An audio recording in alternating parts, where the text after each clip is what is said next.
Welcome to Build the Weight Loss Practice of Your Dreams. I'm your host, Carol Clark, and today we are talking about onboarding your new team members for your practice.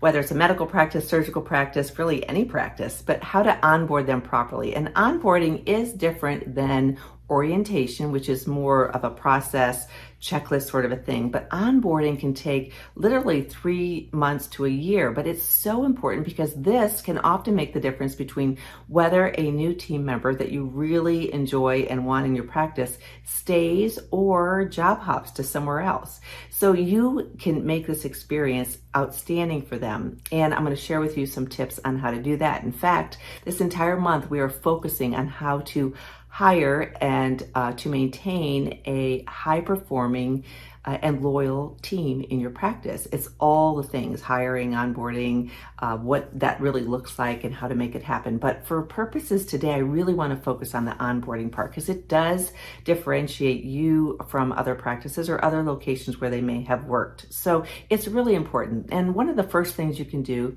is to streamline the entire process by having all your required documentation for employment in one place for them. So whether it's a portal that they go in and log into and fill everything out, whether it's a one document that they can download and they complete and send back to you, no matter how your practice does it, because we work with practices who are like just starting out all the way to multi-million-dollar revenue practices. So there's lots of different ways to do this, and keeping it simple is important, but having everything in one place helps show that you are very organized and that you do have a process in place for all new team members. The next thing you can do is keep them engaged before they even start. So what does that look like? It's a thank you card that comes from the team members they're going to be working with, or everyone in the entire organization. It could be a welcome video that you send them. It could be a welcome audio that you send them. It could be a little welcome gift that you send them with some swag from your office. Anything to keep them engaged and excited before they even show up on your doorstep is really something that can also set you apart and help get them really excited about their new position. The third thing you can do is to pair them up with an outstanding team member and make sure that they spend time, of course, with that team member, but they also spend time with their immediate supervisor, practice administrator, and yes, the physician or the practitioners in the practice, or at least one of them, whoever is taking the lead role. I know a lot of times practices avoid this because they think he or she is way too busy to be doing that with our employees. But what it does is if you take that person, you share with them how your practice got started, a little bit about your story and what your vision is for the future and how they fit into it. Wow, it really helps because they think this person is taking time for me. They know that I'm an important part. They recognize that I can be an important contributor to this team, and they are helping me see the vision so that I can really feel a part of it and really be energized and excited about how I can make a difference in this organization. Because by and large, most people don't want to just go to a job to go to a job. They want to go there to be fulfilled as well, and to also serve their financial responsibilities and their life responsibilities at home. So we want to get this off to a great start, and that's a wonderful way to do it. The next thing you can do is just have a training checklist, as we talked about, and outline what you want to have happen and what you want to have accomplished over the next 90 days. So spread it out a bit, rather than overwhelm them all at the very first week and then set them free so that they have to go function independently. And I know there's practices where you have to have somebody in place, but really taking the time with them and letting them get acclimated is very helpful for this. So you want to have that list and go through it with them. It's a process, onboarding, that takes 3 months to up to a year, as I mentioned.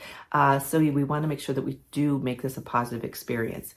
You also want to use a specific job description or position contract, depending on how you have it. I have lots of samples of both position descriptions and as well some position contracts for many of the positions in practices. But when you have that, it shares with them exactly what the goal is that they're accomplishing.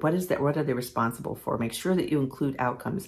And a position contract, though, in contrast to just a description, it's actually they're signing that this is what I'm signing up for. This is what I know I am here to do. So it can help make a bit of a difference in that. So they understand the goals, the key performance indicators, so that they know what they're being evaluated on. That's really helpful.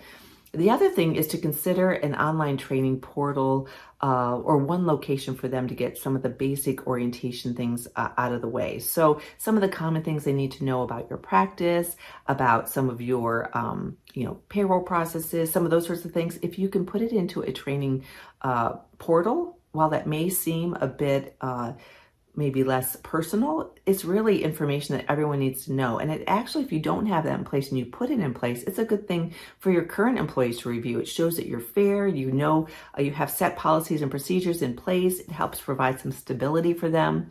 It also saves a lot of time because one person doesn't have to go over that with every new employee. It's all right there. So those basics are there, and then you spend your time with them really getting into the nitty-gritty of how to implement what needs to get done. So that can be a really helpful thing and very save a lot of time and energy to have it all in one place in one portal. Yes, it takes some time to set up, but once it's there, it saves you a lot of time in the long run. So that's something that's really helpful, is perhaps some online training. The other thing is to explain what winning looks like. Now, I know that may sound kind of strange, but for their position that they're holding, as well as for your patients and for your practice, what is winning? What does a job well done look like? If you share that with them, then they can actually aspire to make that happen. And they get kind of excited about that. And it's a great way to also add, just something different in your practice. The other thing you should do is schedule frequent one-on-ones. There's nothing worse than having somebody come in, tell them, here's your job, sit with, Susie, Mary, whoever it is over here, and then in a week you're going to be on your own. So scheduling frequent one-on-ones with perhaps whoever's orienting them or training them, as well as the supervisor, or at least with the supervisor, having those frequently, at least once a week as they're going through this, is really helpful. So you can they know that you care. Ask them what's working, what frustrations may they have, what questions do they have, what additional training do they feel like they need. It helps save you from having someone investing a lot of time in someone, and then all of a sudden they're like, nope, not the job for me, and they just get up and leave after you've just invested 2 weeks or a month or longer with them. So making sure that you're frequently checking in with them is really helpful. And then finally, also have them experience your services and products. I've mentioned this before, but it is really helpful. If they actually use your products, they will be able to promote them much better. If they use your services, whether they need to lose weight or not, it's something that can really be helpful. They can share some personal experience. If you're a weight loss surgeon, a bariatric surgeon, having them actually go in and view one of the surgeries and make sure they watch your webinar, that they see what the patients go through that entire authorization process, if you're using insurance, or whatever requirements are necessary, going with you in clinic, seeing those interactions before and afterwards, seeing the excitement from your patients.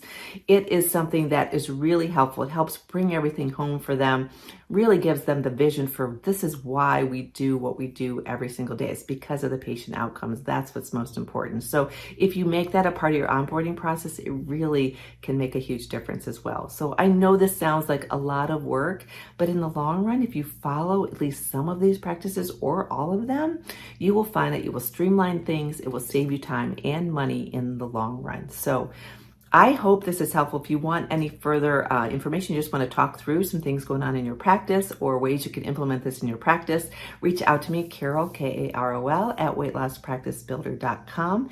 I'm always here, and I love talking to different new practices. If you're not a member of Bariatric Business Boss, check it out, bariatricbusinessboss.com.